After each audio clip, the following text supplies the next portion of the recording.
Our slate is expanding further with a story that will introduce a new hero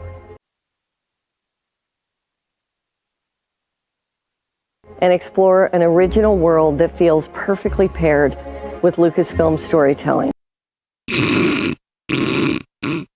We're proud to bring to the screen author Tomi Adeyemi's New York Times best-selling novel, Children of Blood and Bone.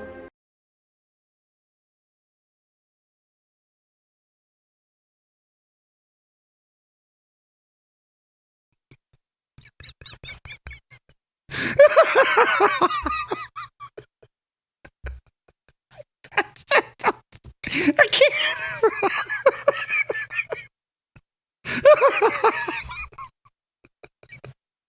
I'm sorry. Okay.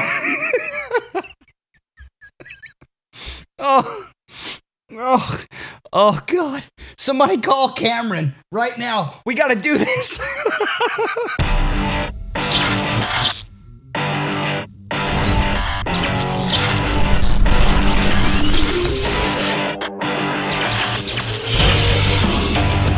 Renegade Online.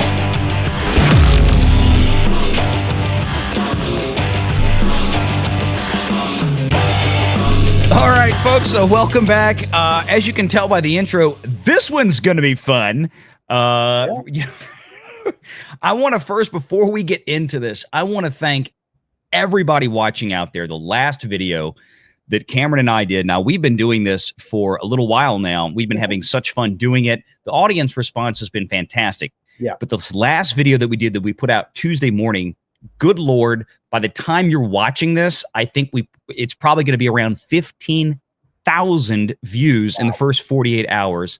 My channel has picked up, Cameron, over 400 new subscribers just from this video. Just off this video. So that means the algorithm is putting it out there. People are looking for information, and this algorithm is giving it to them.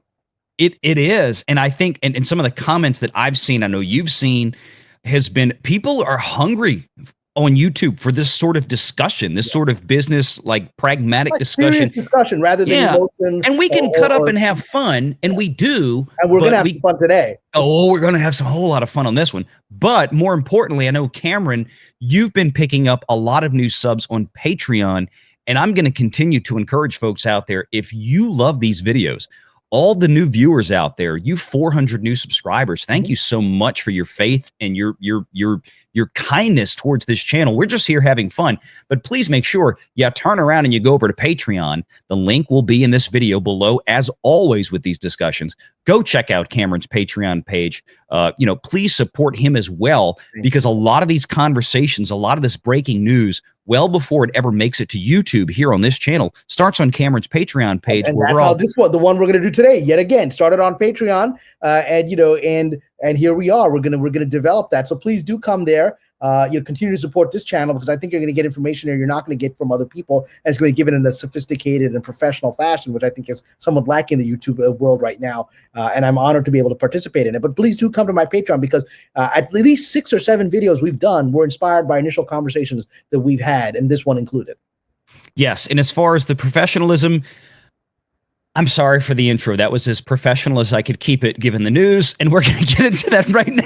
Like I said, you said professional and having fun. We're having fun. And having fun. So, we're having fun. And this is what we've endured as fans for the last 5 years, 6 years. I think we need to laugh a little bit to release some steam, because when we see chickens coming home to roost, which is what this is about, you can laugh a little bit. So, Cameron, let's take a step back before we dive into this full-fledged. Yeah. Because, again, we've been saying this. We said this in the video not 48 hours ago. There are no accidents in media releases in Hollywood. Certainly not in the trades. When the trades no, something, not especially that ain't investigative journalism. That's not the Pentagon Papers. That's planned and orchestrated information. Absolutely, especially with the Hollywood Holy Trinity of Deadline, Variety, and the Hollywood Reporter. And we were talking about Tuesday this Bob Chapek, this internal memo that was leaked to the Hollywood press, I should say. And I know there's a lot of folks out there, a lot of great people, great YouTubers, wonderful friends and family on YouTube of both myself and Cameron that we love to death. We can have fun conversations. We're not always going to agree. And I've seen some folks out there saying, oh, well, you guys said this. And look, this is why we have these conversations. Yeah, we can disagree because sometimes we're not always going to be right. They're not always going to be right. We're all human beings. We have fun together, and these conversations really blossom because of differences of opinions. Now, that being said, is the conversation. But I do think we've brought some interesting perspectives from both of our professional backgrounds to this situation. Yes. And Cameron, you, as somebody who has been around as a writer for a great many years in Hollywood, someone also that has a professional legal background as an attorney, and an MBA, and myself, I've been a financial planner, a stockbroker for nearly 20 years. So I look at the financial side of things, and I think this is why this makes this so fun. But when we go back and we look at the Chapek news that we talked about for nearly an hour on the last video, and not to rehash all that, but we knew that yes, seemingly a lot of what's reported in there can, at casual glance, appear as platitudes. I get that. However, there is corporate speak. In all memos, there's corporate speak. But then you have to look and see if there's something that isn't corporate speak, and then your alarms go off. Exactly. And that's just it. For those of us like Cameron, like myself, like others out there from the business side of things or the legal side of things, when things like that are written by people like Bob Chapek, there's a little bit of a difference in the translations that we have internally. And this is why we do these shows, because we kind of see things between the lines that while you might be expecting a lot of, fire and brimstone and something like that, that's not going to come down from a guy like Chapek. And you have to see what happens after that. And a lot of people think, well, this is just pretty media speak and all this. Nah. And we said, there's something more to this. This is the opening salvo. Expect to see more things pop up that's going to tie into it. Well, holy hell. Here we are with not 2-3 days after the story broke since we last spoke on this. And this is, and it's amazing to me that the media has reported on this, but they have missed the real story. I mean, in the Hollywood trades, they're not reporting the other half of this, which is what we did in the intro. They're not even reporting the past of this project. That's what I'm saying. It's as if this project is new and never had a history, because they can't have you look at the history because it's a problem. Exactly. And I'm going to pull this up. I'm going to share my other screen over here. And, just as we started off in the intro, because dear Lord, is this just absolutely, this is hilarious. So here we are. Paramount Pictures lands the rights to Tomi Adeyemi's best-selling YA book series, Children of Blood and Bone. Now, we kind of did a bit of a spoiler in the intro to get y'all in here because, there's a lot more to this. And this story, if you scroll through it, which is pointless to even read from, it doesn't actually give you the real story, which is why this project was being talked about. This was a coveted project of Kathleen Kennedy at Lucasfilm.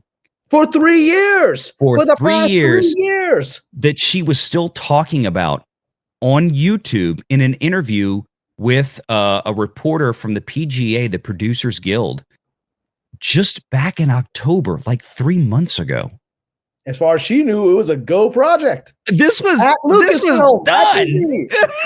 Now it ain't. Now it's but what's amazing in this article here, so this article from Deadline, one of the trades, is all about triumphantly announcing that this best-selling novel or series of novels has been set up at Paramount Pictures. What a great triumph, because of the story. It's an African, it's a Nigerian American writer. The story is based on West African mythology. I know West Africa very well. I've been there multiple times. My spiritual teachers are there. I know it. So I know there's incredible stories from that culture, right? So this was an exciting thing to put it out there, and Paramount Pictures is going to be the first ones to do it.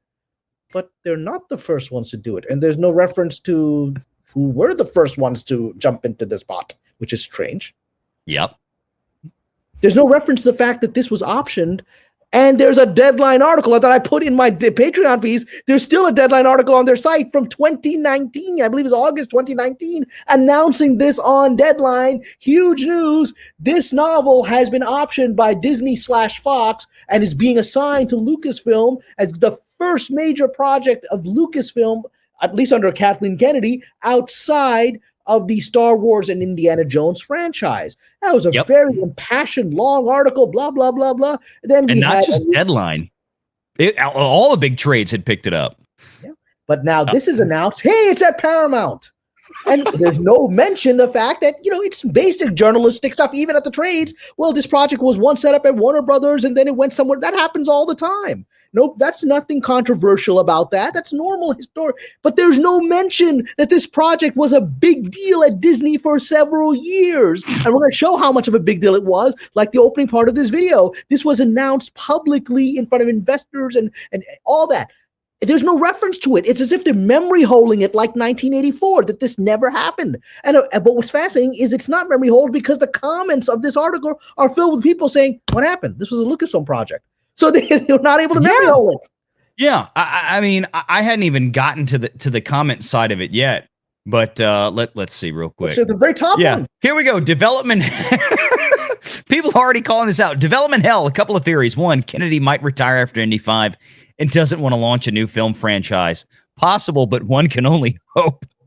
Two, typically dysfunctional development hell at Lucasfilm. Confirmed. See all other failed projects. Three, the writer's option may have had a get it done by this day clause, which is certainly possible. Very possible. In which rights revert back to the writer. Highly possible. And if so, good heads up play by the writer for mandating that in the contract. And four, Disney has no flipping idea how to launch fresh IP outside of Marvel Star Wars Pixar. I'm sorry, I'm laughing too hard tonight, folks. But that's the first comment. That's number one. That's where it starts. It just keeps going. Yes. There's more and more about Miss Kennedy and Lucasfilm. And what happened to Lucasfilm having the rights? KK announced the adaptation on Disney's Investors Day 2020. Which was the video that we played in the intro. That was from the December 12th, 2020 Disney Investor Day. And when this news broke today, I swear, Cameron, I about came out of this chair. You were on Mary Mayhem's show tonight. Yeah, that was somebody on Patreon sent me the message. And while Mary was talking, I looked at it and I about fell over. I couldn't take it. I couldn't take it. And that's when I was like, the funny thing is text me. I said, we got to do this. The funny thing, the funny thing, Valliant, is that Deadline, more so than Variety, it tends to have a lot of comments and they don't tend to really censor those. Deadline is very controlled commentary. I have, under various fake names at times, posted comments on Deadline that they have found too sensitive for whatever reason, and they've not declined to publish them. Deadline censors its comments. Yet there were so many comments on this thing that they were ignoring that they had no choice but to start publishing some of them. I'm sure there's probably 10 times more comments about that they decided, okay, that's enough. We're looking stupid as it is. I wouldn't be the least bit surprised. I think you're absolutely right. And I haven't, like I said, I haven't tracked it. I got into this. I was running around picking up, two different kids tonight from across town in two different directions. And like I said, I had just enough time to get home and kind of pull up the article, scroll through it. I knew enough and I was like, let's do this because this, and it's not like, we already know the history of this project. We already know. We know more about it than Deadline does, apparently. Apparently so. And I mean, I've talked about this in probably at least 2 or 3 videos. Maybe more than that. Probably almost every KK video that I have done. I got on YouTube February 1st of 2021. I'm coming up on the 1-year anniversary in like 2.5 weeks, right? Almost every KK video I've done, I'm sure that Blood and Bone has come up in nearly all of them, because when I talked about how, okay, KKs might be doing this, might be doing that, and I kept saying all we know that she has control over at this point is 2 things, Indy 5 and Blood and Bone, because that was, Blood and Bone was like her little pet project, her little indie film project. She talked about this in an interview with the Producers Guild on YouTube that has all of 2,300 views at this point, and it's been out for 4 months because nobody cared. I mean, and most of those views, I think, came from people just trolling it, trolling or critiquing it. I don't think anyone in the market cared. Nobody really goes to the PGA website, and she clearly doesn't have enough fans, as we saw from the comments there, to support her. So nobody actually went to defend her. It was just people on the YouTube said, "Oh, she's on there. Let's go." And They brought them more clicks than they've ever had. That's it. I was about to say a bad video on my channel, my little sub $4,000 or sub 4,000 sub channel, has more views than that PGA video with KK. That's not saying much. But yeah, that's the I last time she was seen publicly. I mean, that's the last time any of us heard of her. I mean, she's vanished after that. So tying into all the stuff that we talked about Tuesday, tying into all the conversations, the memos from Chapek, everything we've talked about, this sure seems like this is just another dent. This is another nail in the coffin, or whatever you want to call it. What is going on here with KK? What is going on is actually Bob Chapek is a man of his word. He put out a memo 2 days ago stating that the audience is the center. It's the linchpin. It's what he called the North Star that we're going to follow, and we're not going to go against it, as he made it very clear. We're not going to go against it. So, and then when that came out, we started analyzing on our now very well watched video. A lot of people were critiquing and say that's just a bunch of hot air. It doesn't mean anything. Okay. And so I think our friend Mexican Iron Man came out and said, well, the proof is going to be in the pudding. Let's see what happens in the next 120 days. And so within 2 days of those 120-day window, this major project that was a big PR thing for Disney and Lucasfilm quietly ends up at Paramount without any explanation of the chain of title change. Right? It means, very simply, some point, whether it was within the last 2 days or something, it's likely been in the works for at least a few weeks, Ms. Kennedy or whoever is handling the situation at Lucasfilm was given notice that Bob Chapek looked at the books and said, what is this thing? This isn't our brand. Lucasfilm has Star Wars and it has Indiana Jones. I'm sure it's a lovely story about West African magic, but that's not our brand. It's not we're not doing anything like that. Get rid of this. Our audience isn't demanding this project. And magically, because they certainly can't announce, well, we're dropping this project. That looks bad, especially when someone can say it's racially tinged, right? And so, but exactly what you said. It doesn't fit at Lucasfilm. Mm-hmm. It might fit at a place like Fox Searchlight, which is under Disney, which is their small independent studio, right? I mean, that was an acquisition from the Fox purchase. It might fall under Fox Searchlight, but it does not fit with Lucasfilm. The very fact that it wasn't shuffled, it could have been shuffled to Pixar. There's probably a Pixar version of this that's interesting that I think people would watch. It could have been shuffled to Fox Searchlight. It was shuffled right out of the company. So that means someone above Ms. Kennedy said, I don't want this around. Just get there's only two people above Kennedy, Alan Bergman and Bob Chapek. And that's it. Yeah. That's it. That's the only two. So one of those two said, time to move on. And if it was Mr. Bergman, he's just acting on the philosophical ideas of his boss, which we're going to be put in this memo at some point, which they have been. This memo is the concrete manifestation of conversations that have been had for quite some time. As Chapek has said, well, I'm taking over. This is how it's going to be in the next few months, right? So that's what this is. And the very fact that there is no reference to the Disney Lucasfilm history in the trade articles means that it's being covered up, because they need to cover it up so that there's no drama in the transition. There's no one screaming racism. You don't want an African story. The trades were instructed, do not talk about this, because Chapek doesn't want the drama around it. And I totally agree. It is no accident that the Disney name, the Lucasfilm name, the Kennedy name was deliberately, and I will go out on a limb and I will say deliberately omitted from this. The very first line, I'm going to share the screen again to pull this up because I want everybody to see it.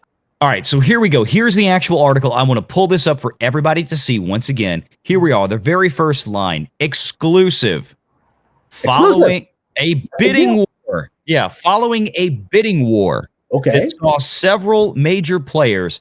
Paramount has landed the rights to Children of Blood and Bone, the action fantasy film based on the best-selling YA novels.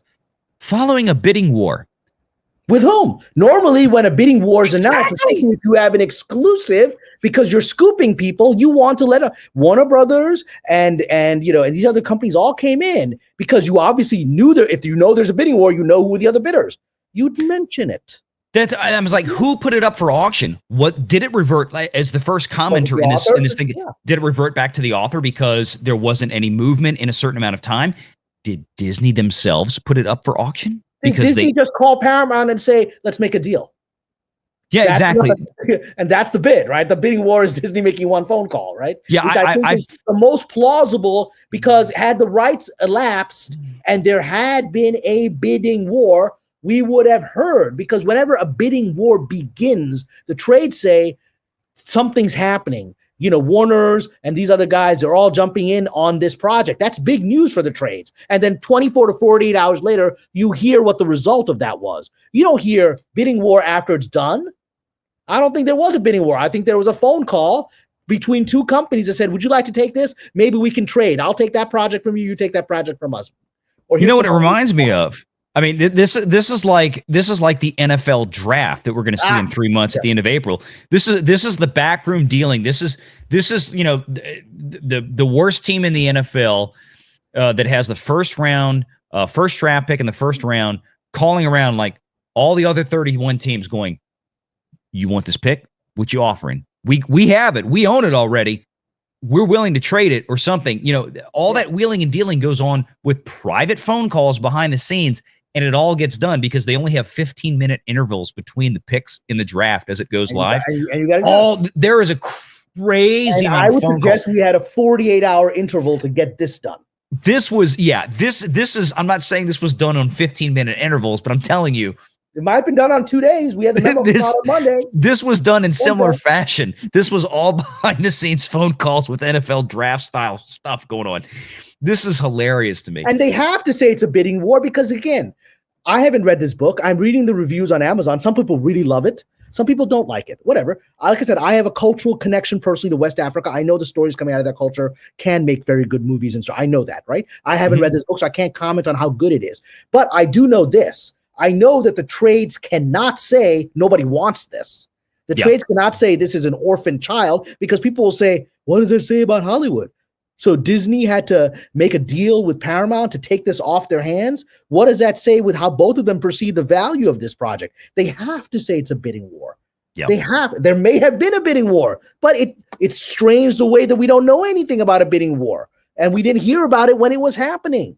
Bidding wars take 24, 48, 36 hours. They take a few days. I was in a bidding war once for my novel. My novel actually sold, my novel on the Crusades sold in Germany, of all places, in a bidding war. Two top publishers fought over the novel for a week, during which the end result was I got a lot of money out of Germany. I got more money out of Germany than I got out of Simon & Schuster in America. But I watched for 1 week as my agent was calling me saying, here's a bid, counter bid. It went on for a week. You're telling me this happened and over a few days and nobody heard anything? Yeah. But they have to say it. They can't say a project about West Africa when Hollywood is always pretending it's not racist. Well, we had to dump this project. They can't say that because that makes it look bad. They can't make themselves look bad. I get where you're going with that, and I do see it. To me, it's more striking to how bad this looks, and how bad this looks for KK, and how much that this article has endeavored to just avoid it at all costs. I mean, just completely avoid it. The opposite of the Streisand effect. The Streisand effect, you talk about something in order to make it go away and everyone looks at it. Here, it's you don't talk about something and everyone looks at it as a result. Yeah. They simply said the project that elapsed at Lucasfilm and Paramount jumped at the opportunity to take it. That's a nice neutral thing. Doesn't sound like it's just, a lot of stuff happening at Disney. The options elapsed, but they didn't say that. Yeah, this is one of these things, folks, we're going to be keeping an eye on, because I have a feeling over the next few days, as people see videos like this one, other news reports are going to come out, because there's going to be too many questions. There's going to be too much, well, wait, I thought this was in Disney's hands. I thought this was in Lucasfilm's hands. I thought Kathleen Kennedy. Writers attached, directors were rumored to be involved in this project. Where did all that go? They all just vanished? Yeah, something happened. This is an interesting one. So we wanted to kind of do, not going to go on for an hour tonight. We're going to be wrapping it up. But this was too much fun. But yeah, no, Cameron, any final thoughts on this, please? Well, I want to give a final thought that, on Patreon today, you may have seen earlier, just before I sent this, or about a couple hours before, I received a message that I want to share. In fact, I might just read a very quick portion of it from my Patreon. I received a message. Let me pull it up here. I received a message from a Patreon member who asked to remain anonymous, but he very graciously allowed me to share his comment. And so, when we did our conversation a few days ago, about the Bob Chapek's memo, which I believe this project's demise, or at least its teleportation to Paramount, is the result of Bob Chapek's new focus on the audience. People questioned whether that's real or that's just us imagining things or reading into documents what we'd like to see, rather than just empty corporate hot air, right? And so, to my surprise, I received this message from a Patreon member who is a 20-year veteran at Disney. I didn't know. Somebody signed up for Patreon, and he's been signing up for about 4 or 5 months ago, and then told me, I've actually been working at Disney for 20 years. So I'm just going to read you a very quick portion of that so that you get a sense of it. Quote, I interned at Disney, owned ABC my senior year in college, and have spent my entire 20-plus year career as a computer nerd at the company ABC, ESPN, now in Disney.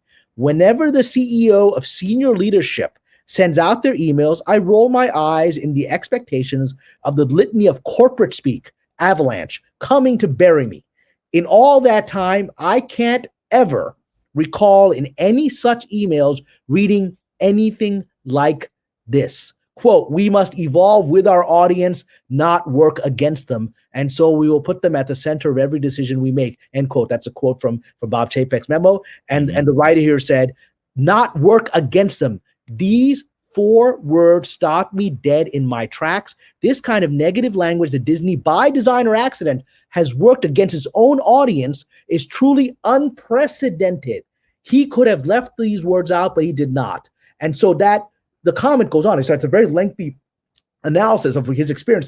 The gentleman has worked there under Eisner, worked there under Iger, now he's working there Chapek. He says he's seen 20 years of hot air corporate emails, and he's never seen this language. This is what you and I immediately glommed onto. Mm-hmm. So he said, clearly, he's an employee at Disney who got this email. It ruffled him enough. He's not the only one. Everyone in Disney is talking about it. So those that critiqued us, well, I'm sorry to say, that's a Disney insider sharing that the company read it the way we read it. This is a directive. Do not go against the audience. And it's a new directive. And he also says in that email message he sent to me, this was a slap in Iger's face. The wording of that was an implication that Iger had allowed that to happen, which is true. So that was very much a goodbye slap in your face. That's how Disney employees are reading that email. So whether you may think that that's corporate hot air, Disney employees are reading it that way. They're going to start acting that way because that's what they're interpreting the boss is. And he says in there, Disney is a top-down company. It is not a bottom-up company. So when a directive comes, if you go against it, you are fired. And I experienced that. I was at Disney. I wasn't at Disney. I've experienced it. He's right about that. So I'm sharing this with you that so top-down message comes, don't go against the audience. Someone, whether it was Miss Kennedy or someone else at Lucasfilm, either was called on it or came to their own initial conclusion, this thing isn't going to work with the top-down directive we've been given. Let's shift this over to somebody else and do it in a way that lets us save face and preserve the dignity of the author, right? That's what this is. And that's proof that Bob Chapek is not screwing around. And this is the beginning. It's 48 hours. I would also suggest, and we will see if this prediction comes true, because you and I have made this prediction for some time, I would suggest that along this chopping block of adversaries that Mr. Chapek, as the new Darth Vader, is cutting down, will be the Acolyte, at least in the form that it's been announced. Leslie Helen, this project, as it's been announced, it's already been changed. Brie Larson's no longer involved, but this, I think, the alleged announcement that we talked about, that this young sort of unknown actress is going to be the lead of this project, we said at the time, I don't think that's going to happen. That was before this memo. I cannot imagine that project with an unknown actress at the lead, whose only claim to fame is I am non-binary, right?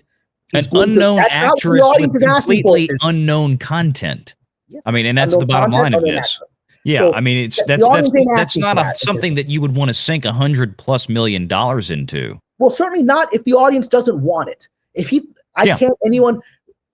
People can say the audience should want it.